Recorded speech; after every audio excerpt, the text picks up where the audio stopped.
1998 அந்த நிர்வாகம், இது வந்து அரசுக்கு இதுக்கு அப்போ சந்தமே கிடையாது. பிபிடிசி நிர்வாகம் அவங்க தொழிலாளர்களை கொத்தடிமைகளைப் போல நடத்துகிறார்கள். ஆங்கிலேயருடைய காலத்தில் தோட்ட தொழிலாளர்களுடைய குடியிருப்புகளுக்கு முன்பாக கொடுக்கப்பட்ட 3 சென்ட் நிலங்களை கூட அடியாட்களை வைத்து அளிக்கிறார்கள். அதாவது வந்து 60 நாள் கூட ஆகாது குழந்தைகளுக்கு வந்து தாய்ப்பால் கொடுப்பதற்கு கூட அனுமதி மறுக்கிறார்கள் போன்ற அடிப்படை பிரச்சனைலாம் சுட்டிக்காட்டி போராடியதற்காக அன்னைக்கு வந்து அதே போல் சம்பள உயர்வு கேட்டதற்காக அன்னைக்கு வந்து நிர்வாகத்துக்கு வந்து ஆதரவாக இருந்து 99ஆம் ஆண்டு ஜூலை மாதம் 23ஆம் தேதி 17 பேர் தாமரை ஆற்றிலே மூழ்கி உயிரிழந்தார்கள். சரி, அன்று ஏதோ நடந்து விட்டது. இன்னைக்கு ஏன் வந்து தமிழ்நாடு அரசு அதிலிருந்து ஒரு பாடம் கற்றுக்கொள்ளாமல் இன்னைக்கு வந்து ஏன் வந்து இதில் வந்து மௌனம் காக்க வேண்டிய அவசியம் என்ன? அன்னைக்கு வந்து சம்பள உயர்வு கேட்டதற்காக அன்னைக்கு வந்து அவருடைய மனித உரிமை மீட்டெடுக்கப்பட வேண்டும் என்று போராடிய காலகட்டத்தில் அன்னைக்கு வந்து நீங்கள் சப்போர்ட் பண்ணல, அன்னைக்கு நிர்வாகத்துக்கு சப்போர்ட் பண்ணீங்க. இன்றைக்கும் ஏன் வந்து நீங்கள் அதே நிலை எடுக்கிறீங்க? அப்போது இதுதான் என்னுடைய கேள்வி. இப்போ வந்து இன்னைக்கு வந்து பாஞ்சோலை தேயிலை தோட்ட தொழிலாளர்களை வெளியேற்றி விட்டு அந்த தேயிலை தோட்டங்களை யாரிடத்திலே ஒப்படைக்கப் போகிறீர்கள்? அதை என்ன செய்ய போகிறீர்கள்?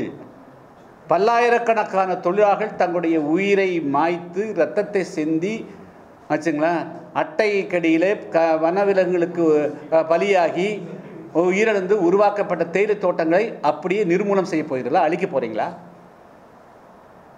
இதுதான் நான் தமிழ்நாடு அரசுக்கு வைக்கக்கூடிய கேள்வி. என்னுடைய கடிதத்துக்கு வந்து நீங்கள் வந்து நான் வந்து அவசரமாக வந்து உங்களை சந்திக்க வேண்டும் என்று எழுதின பிறகு நீங்கள் சந்திப்பதற்கு நேரம் கொடுத்துருக்கணுமில்ல. இது வந்து என்னுடைய சொந்த விஷயத்துக்காக வரல, பல்லாயிரக்கணக்கான தொழிலாளருடைய பிரச்சனைக்காக வரும்போது முதலமைச்சருக்கு டைம் கொடுக்கணுமல்ல. நாங்கள் போராட்டம் நடத்தினால் நாங்கள் போராட்ட தூண்டுகிறேன்னு குற்றச்சாட்டு சொல்கிறீங்க, நாங்கள் வன்முறையை கையெழுதாக சொல்கிறீங்க.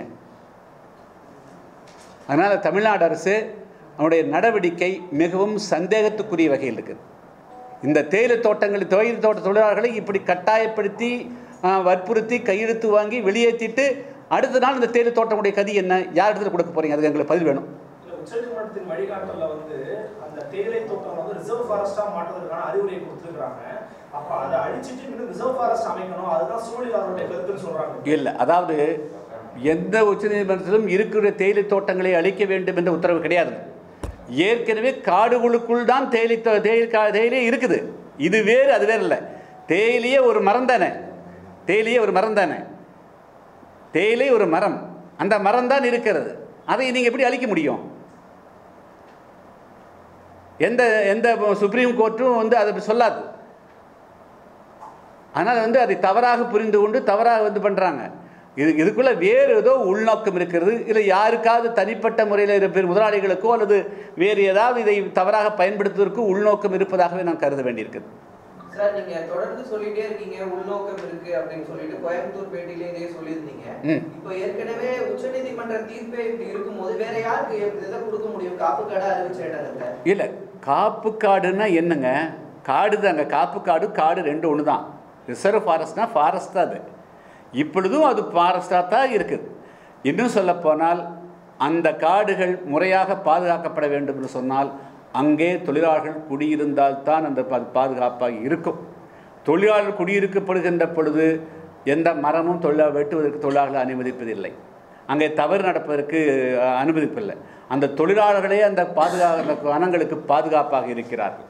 எங்கே தொழிலாளர்கள் இல்லையோ அங்கே தான் மரங்கள் வெட்டப்படுகிறதே தவிர, அங்கே தான் களவு நடக்கிறதே தவிர, அங்கே தான் மான் வேட்டை நடக்கிறதே தவிர, அங்கே தான் வந்து யானை தந்தங்கள் பறிவு இருக்கிறதே தவிர, தொழிலாளர்கள் குடியிருக்கக்கூடிய இடத்தில் இது போன்ற எந்த விதமான தவறுகள் வன விலங்குகளுக்கோ வனங்களுக்கோ எந்த விதமான பாதிப்பும் கிடையாது.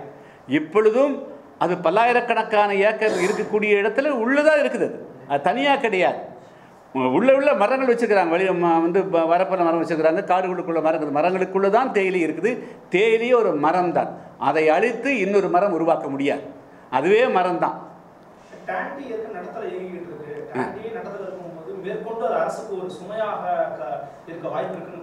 ஓகே, அதனால தான் என்ன சொல்கிறேன்னா, இந்த கூடலூர் ஊட்டி பகுதியிலையும் குன்னூர் பகுதியில் வந்து தேயிலை தோட்டங்கள் சிறு சிறு இதாக பிரித்து 5 ஏக்கர் 10 ஏக்கர் பிரித்து வந்து கொடுத்துக்கிறாங்க.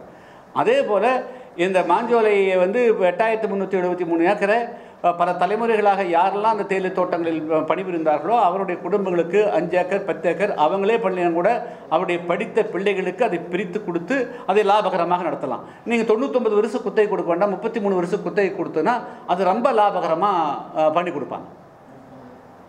அதே போல் வந்து இப்போ டூரிசம் டெவலப் பண்ணலாம், மாற்றுப்பயிர் பண்ணலாம். இதை வந்து எது கொடுத்தாலும் அங்கே இருக்கிற தேயிலை தோட்ட தொழிலாளருடைய குடும்பங்களுக்கு தான் போய் சேரணும், தவிர வேறு யாரும் கைப்பற்றுவதற்கு அதை அனுமதிக்கக்கூடாது. அதுதான் வந்து என்னுடைய உள்நோக்கம்ங்கிறது. இதை கொஞ்ச நாள் கழிச்சு அது பிபிடிசி நிர்வாகமே நாங்கள் வந்து வேறு நடத்துகிறோம், லாஸ் ஆகி போச்சு நடத்துகிறோங்கிறது அவங்க எடுக்கிறதுக்கோ அது அவங்க பேரை சொல்லிட்டு வேறு யார் கை மாறுறதோ கூடாது. வச்சுங்களா? அப்படின்னா அரசு அன்றைக்கு அறிக்கை கொடுக்கல, நீங்கள் அரசு சொல்லணுமில்ல. நீங்கள் வந்து தேயிலை தோட்ட தொழிலாளர்களை வெளியேற்றுவது இது அரசனுடைய முடிவா அது பிபிடிசியினுடைய முடிவா? அப்படின்னு அரசு வெளியே வரட்டு நீங்கள் வந்து சொல்லுங்கள். வந்து நீங்கள் வந்து முதலமைச்சர் அறிக்கை கொடுக்கட்டும், வனத்துறை அமைச்சர் கொடுக்கட்டும். காப்பு காடுன்னு என்னென்ன அப்புறம் சொல்கிற கூட்டிகிட்டு போய் காமிக்கிறீங்களா வாங்க காடுன்னு. காட்டுக்குள்ள தாங்க தேயிலையே இருக்குது, தேயிலையே காடு தான். அதனால் வந்து அவர்கள் வந்து இந்த வார்த்தையை பயன்படுத்தி ஏமாற்றக்கூடாது. என்னுடைய இந்த உள்நோக்கம் என்று சொல்லுவது மீண்டும் பிபிடிசி நிர்வாகமே வேறு இவர்களை வெளியேற்றி விட்டு அதை ஒரு சுற்றுலாத்தலமாகவோ அல்லது வேறு ஒன்றோ மாற்றுவதற்கு அல்லது வேறு யாராக்கு கை மாற்றுவதற்கு அல்லது அவர்களுக்கு வேண்டியவர்களுக்கு கொடுப்பது இப்படி ஏதாவது இருக்குமோ என்ற சந்தேகம்தான் எழுகிறதே தவிர, இல்லை என்று சொன்னால் குடியிருந்த வீட்டை எப்படி நீங்கள் உடைப்பீங்க? 10 வருஷம் ஒரு இடத்துல இருந்துட்டாலே அந்த வீடு அவங்க வந்து நீ பட்டா கொடுக்கணுமில்ல. அது குடியிருப்புங்கிறது தனி தானே. நீங்கள் வந்து ரெவென்யூ டிபார்ட்மெண்ட்டில் ஆய்வு பண்ணியிருப்பீங்கள்ல. ஆனால் வந்து ஒரு குடியிருந்த வீடு ஏறக்குறைய 6 தலைமுறை இருந்த தொழிலாளர்களை எப்படி நீங்கள் வெளியேற்றுவீங்க? வெளியேற்ற முடியுமா? நீங்கள் அவங்களுக்கு மாற்று ஏற்பாடு என்ன? அவங்களுடைய வாழ்வாதாரம் என்ன? இன்றைக்கி தேயிலை மாஞ்சோலை இருக்கிற தேயிலை தொழிலாளர்களுக்கு அவர்கள் அந்த கிளைமேட் இருந்துட்டு அவங்களால் வந்து மண்வெட்டி பிடிச்சு அவர்களால் வந்து வேலை செய்ய முடியாது, வேறு வேலை தெரியாது. அவர்களுக்கு தெரிந்ததெல்லாம் தேயிலை பறிப்பது ஒன்று தான்.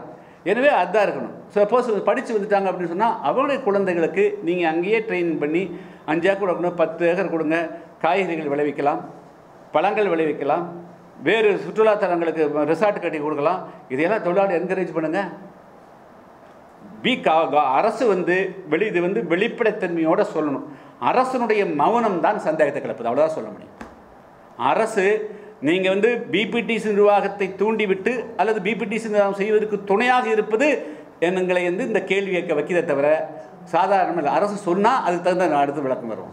ஆனால் அரசனுடைய மௌனம் அவர்கள் செய்யக்கூடிய எல்லா விதமான அடாடுகளுக்கும் தொழிலாளத்துறை பேசாமல் இருக்குது. காவல்துறையை வச்சு நீங்கள் வந்து யார் போனாலும் தடுக்கிறீங்க.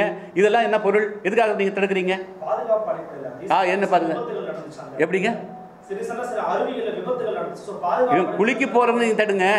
தொழிலாளி சந்திக்க போகிற புதிய தமிழக கட்சியினுடைய மாவட்ட நிர்வாகிகள் மற்ற யூனியன் லீடர்ஸ் போகிறத ஏன் தடுக்கிறீங்க? இல்லைங்க, ஃபாரஸ்ட் நானே இங்கே பாருங்க, நான் இது நாள் வரையிலும் என்ன நடைமுறை, அங்கே போனால் செக் போஸ்ட்டு நம்பர் மட்டும் எழுதி தான் விடுவாங்க. ஆச்சுங்களா? நான் 100 முறை அங்கே போயிருக்கிறேன். இப்போ வந்து ஃபாரஸ்ட் டிடி கிட்ட பேசினோன்னு வந்து எஸ்பி கிட்ட பேசுகிறாங்க. எஸ்பி ஃபோன் எடுக்கிறதில்ல, கலெக்டர் ஃபோன் எடுக்கிறதில்ல. அப்போ தொழிலாளர்களுடைய பிரச்சனையை தெரிந்து கொள்ளக்கூடாதுன்னு வந்து காவல்துறை வச்சு தடுத்தீங்கன்னா உங்களுக்கு உள்நோக்கம் இருக்கா இல்லையா? நீங்கள் காவல்துறை வச்சு தடுக்கிறீங்க. நீங்கள் வந்து ஊட்டி போகிறதுக்கும் குன்னூர் போகிறதுக்கும் அங்கெல்லாம் காடு இல்லையா? அங்கேயா நீ தடுக்கல? அதனால் வந்து எப்படிங்க? இல்லை அப்படி, அதாவது நீங்கள் வந்து அவர்களை வந்து நாங்கள் காலி பண்ண போகிறோம் 2028 முடியுதுங்க. 2024 காலி பண்ணுறீங்க. 4 வருடங்களுக்கு முன்பு காலி பண்ண வேண்டிய அவசியமே வந்தது. 4 வருடங்களுக்கு முன்பு வீட்டை காலி செய்ய வேண்டிய அவசியம் வந்தது. நீங்கள் என்ன செய்யணும்? நீங்கள் வந்து அரசுக்கு நீங்கள் எழுதணும், இது மாதிரி வந்து எங்களுடைய குத்தகை 2028 முடியுது, இங்கே ஆயிரக்கணக்கான தொழிலாளர்கள் பணிபுரிந்து வருவாங்க, இவர்களை வந்து நாங்கள் என்ன செய்யறது, நீங்கள் அரசுக்கு எழுதிக்கிறீங்களா? இல்லை அரசு ஏதாவது டைரக்ஷன் கொடுத்துருக்குதா? 4 வருடங்களுக்கு முன்பு நீங்கள் வந்து அவர்களை காலி பண்ணுறீங்க. அது அந்த ரைட்ஸ் உங்களுக்கு கிடையாது. நீ தான் வெளியேற, நான் வந்து வெளியேறதான் முடிஞ்சு போச்சு. அப்போ நான் இந்த 4 வேலை கொடுப்பேன், அதுக்குன்றது நான் வெளியேறேன். வீட்டை காலி செய்யறதுக்கு பிபிடிசி நிர்வாகத்துக்கு என்ன ரைட்ஸ் இருக்குது? அது யாருடைய லேண்டு? இந்த நாட்டுடைய இந்த மக்களுடைய சொத்து. இது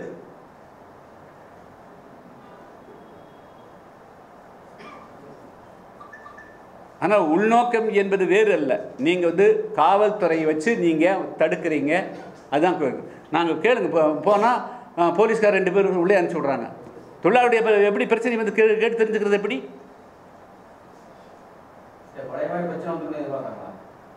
பழைய மாதிரி பிரச்சனை வந்துடும்னு எப்படி பழைய மாதிரி எந்த பிரச்சனை வந்தது?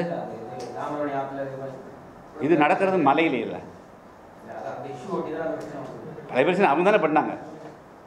அந்த மாதிரி பிரச்சனை வராமல் தடுக்க வேண்டியது அவங்களுடைய பொறுப்பு தான் இருக்குது. நீங்கள் பிரச்சனையை தெரிந்து கொள்ளவும் நீங்கள் அனுமதிக்கிறது இல்லை, பிரச்சனைக்கு தீர்வு காண மாட்டீங்க.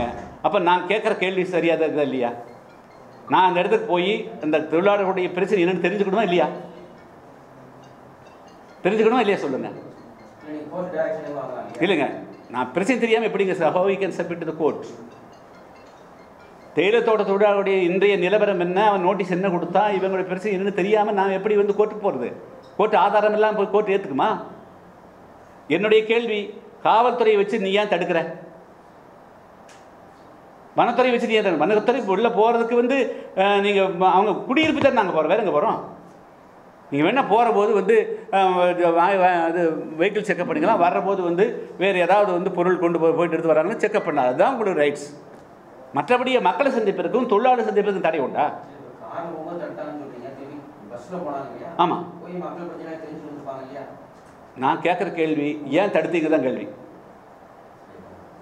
இல்லை, ஏன் தடுக்கிறீங்க? ஏன் இந்த தடை? வனத்துறை தான் பண்ணணும், நீங்கள் ஏன் காவல்துறையிட்ட ஒப்படைக்கிறீங்க? அப்போ நீங்கள் சட்ட ஒன்றுக்கு கிரியேட் பண்ணுறீங்களா? நீங்கள் மீண்டும் போராட விடுறீங்களா?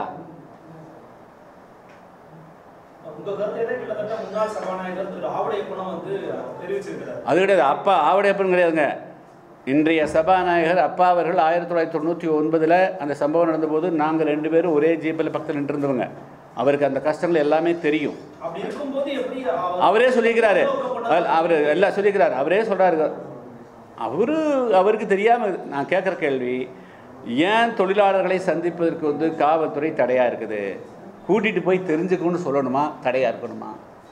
ரெண்டாவது, இந்த நோட்டீஸ் போட்டது தொழிலாளர் துறை தெரியுமில்ல, எல்லோரும் தெரிஞ்சுருக்கு, நாங்கள் வந்து போய் கொடுத்துக்கிறோமில்ல, அது ஏன் தடை விதிக்கிறதுக்கு தொழிலாளர்கள் இது வந்து இந்த மாதிரி வந்து சட்டவிரோதமாக பண்ணாத, எவிக்ஷன் பண்ணக்கூடாதுன்னு சொல்லியிருக்கல. சடனாக வந்து இதுலேருந்து நீ வந்து வீட்டை காலி செய்யணும்னு எப்படி சொல்ல முடியும்? தேயிலை தோட்டங்கள் உயிரோடு இருக்கிற போது தேயிலை தோட்டங்களை வேலை கொடுக்காமல் நிறுத்தி ஏன் அவங்களை வந்து அவங்கள பட்டினி போட்டு சாகடிக்கிறேன்? இன்னைக்கு வந்து 1 வாரம் வந்து வேலை கொடுக்கல. இதெல்லாம் அப்பட்டமான மனித உரிமை கிடையாதுங்களா? அப்போ இங்கிருந்து 1000 கிலோமீட்டருக்கு அப்பால் வந்து எப்படி வேணாலும் வந்து அந்த பிபிடிஸ் நடந்துக்கும் இந்த அரசு பேசாமல் இருக்குமா? அப்போ அந்த அரசுக்கு பொறுப்பு கிடையாதா? இந்த அரசுக்கு பொறுப்பு உண்டா இல்லையா சொல்லுங்கள். ஆனால் வந்து உடனடியாக நான் அதான் அப்பீல் கூட கொடுத்தேன். அன்றைக்கி கூட கொடுக்குற போது நீங்கள் உங்கள் தலைமையில் இருக்கிற அமைச்சரை அனுப்பிச்சி விட்டு பாருங்கள், எந்த காரணத்தை கொண்டும் தொழிலாளர்களை நீங்கள் வந்து மாற்று கொடுக்குறேன், அவங்களுக்கு வாழ்வுரிமை கொடுக்குறேன், 1.5 சென்ட் நிலம் கொடுக்குறேன், 1.5 சென்ட் நிலம் கொடுத்து வச்சு என்ன செய்ய முடியும்? வீடு இப்படி கட்டுவாங்க, எங்கே வேலைக்கு போவான்? ஏற்கனவே வேலையே இல்லாமல் தானே ஆயிரக்கணக்கான பேர் 100 நாள் வேலைக்கு கெஞ்சிட்டு இருக்கிறாங்க. இவங்களையும் கொண்டு வேலையில்லாத பட்டதாரி ஆக்குறீங்களா? வேலை செஞ்சுட்டு இருக்கிறவங்க தினம் வந்து 400 ரூபா சம்பளம் வாங்குறதுன்னா வேலையில்லாத பட்டியலில் கொண்டு சேர்க்க போகிறீங்களா? ஆனால் தேயிலை தோட்டங்கள், மாஞ்சோலை தேயிலை தோட்டங்கள் எந்த காரணம் கொண்டும் அழிக்கப்படக்கூடாது. அது காடுகள் தான், ஏற்கனவே காடுகள் தான். அந்த காடு இதே காட்டில் தான் பல்லாயிரக்கணக்கான தொழில் வேலை செஞ்சுக்கிறாங்க. அங்கே புலியும் இருக்குது, யானையும் இருக்குது, கரடியும் இருக்குது, எல்லோரும் சேர்ந்து தான் பயணிக்கிறார்கள் வச்சுங்களா. அதனால் வெளியேற்றினால் அது வந்து வெளியேற்றினால்ங்கிறதுக்கு எந்த பேச்சுக்கு இடமே கொடுக்கக்கூடாது. அது கொடுத்துட்டு மாற்று கொடுக்குறதெல்லாம் கிடையாது. அவங்களுக்கு வாழ்வாதாரத்தை வேறு ஏற்பாடு பண்ணி கொடுக்குறது இதெல்லாம் கேள்விப்பட்டிருக்கிறோம். இதெல்லாம் நடக்காது. அதனால் மாஞ்சோலை தேயிலை தொழிலாளர்களுக்கு அவர்கள் வாழக்கூடிய அந்த வாழ்விடத்திலேயே அவர்களை நல்ல முறையில் வாழ்வதற்கு அந்த அரசு ஏற்பாடு பண்ணணும். ஒன்று, நீங்கள் வந்து 5 ஏக்கர் அது 10 ஏக்கர் வந்து 33 வருட குத்தகைக்கு பிரித்து கொடுங்க. அவர்களை டெவலப் பண்ணுறதுக்கு நீங்கள் வந்து வங்கிகள் மூலமாக உதவுங்க. அதுதான் வந்து சிறந்த வழி.